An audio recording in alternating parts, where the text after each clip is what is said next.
Hello mga Batang Maynila, ako po si Apple Nieto at nandito tayo ngayon para personal na ihatid ang mga sulat at kahilingan na isinulat mismo ng mga Batang Maynila para kay Yorme Isko Moreno. Tayo ay magiging tulay para marinig at matugunan ang kanilang mga pangangailangan dahil bawat liham ay may kwento ng pag-asa. Kuya Rodolfo, anong sakit mo? May colon cancer. Oh.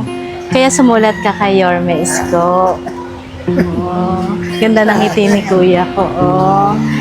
Kamusta naman ang iyong pakiramdam? Mabuti-buti na. Mabuti ka naman. Wala naman. Anong nangyari na sa tiyan mo? Ano pa rin ako, nag-dugo ng pag sumisiyar ako.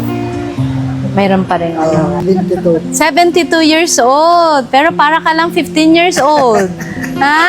Ilan ang anak mo ulit? 4. 4. Lahat ba sila nandito na? Hindi nakasama rin sa trabaho sa bukid. Okay. Ano trabaho mo dito, Tay? Nagtitinda-tinda lang ako sa Divisoria. Ano tinitinda mo sa Divisoria? Gulay-gulay. Sakto pala yung pagpunta namin dito. Nandito ka. Nabasa ni Yorme yung sulat mo sa kanya. Kaya agad na nagpadala ng tulong sa'yo para sa iyong pangangailangan. Salamat naman. Yes. Mama. Tingnan mo yung pinapaabot sa'yo ni Yorme. Tingnan mo ito, kuya ko.